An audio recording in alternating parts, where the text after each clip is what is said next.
מלון קינג דיוויד בירושלים הוא לא עוד מלון. מדובר על אחד המלונות המובילים בעולם בכלל ובישראל בפרט, שאירח את כל ראשי המדינה ואורחים מכל העולם. לא רבים יודעים זאת, אבל אחד הדברים הייחודיים שמאפיינים את המלון הוא שילוב של אנשים עם מוגבלות בתוך צוות העובדים. אני קודם כל רוצה להגיד לך שאחד מאבני היסוד של רשת מלונות דן זה שוויוניות. זה אחד מהדגשים העיקריים והחשובים של הרשת. ומאז ומתמיד אנחנו מעסיקים אנשים באמת בעלי מוגבלות כזו או אחרת, כדי ליצור ולשמר את השוויוניות הזו.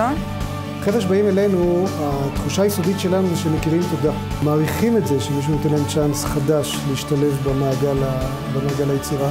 הם משקיעים במקום העבודה, הם שומרים על מקום העבודה, הם עושים מאמץ גדול מאוד להצליח בעבודה, ומן ההשקעה הזאת אנחנו נהנים. כאשר עלתה לראשונה האפשרות לשלב אנשים עם מוגבלות בבית המלון, התגייס מרכז התמיכה למשימה. מרכז התמיכה בעצם מלווה אותנו מהרגע הראשון. הוא באמת מסנן, ממיין את המועמדים ומתאים אותם למשרות השונות. התאמנו לכל עובד את המשרה שהוא הכי יכול להתאקלם ולהשתלב בצורה הטובה ביותר. אנחנו עושים את זה לא לשם מצווה. אנחנו עושים את זה קודם כל כי זה טוב לנו.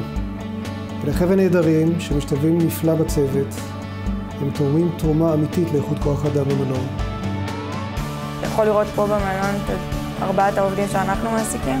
יש להם ברק בעיניים. הם פשוט נהנים לקום לפה כל בוקר. באמת, החיים שלהם השתנו.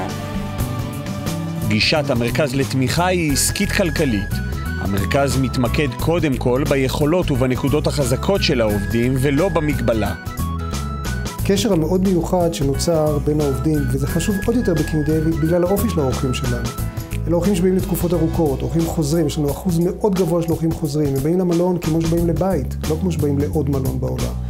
וכשנתקלים בפנים מוכרים בלובי, באותו דניאל לדוגמה, שמקבל אותם פעם אחרי פעם אחרי פעם, ונותן להם תחושה כמה חשוב לו לשרת אותם, את זה אי אפשר לקנות בכסף. ואנחנו באמת מרגישים שהם עובדים כמו שאף עובד אחר לא עובד. הם תורמים כל כך הרבה לארגון, והם בעצם מחזירים לעצמם אחר כך את כל הטוב הזה. מתקנים יפים יש בכל מקום. בתים יפים, אלקטרוניקה מהממת, זה קיים מאוד בכל מקום. כל מי שיש לו כסף יכול לבנות את המבנה הכי מפואר בעולם, ולעשות מלון לכאורה טוב. מה שבאמת בסופו של דבר הופך את המלון הטוב, זה הביצועים של העובדים שלו.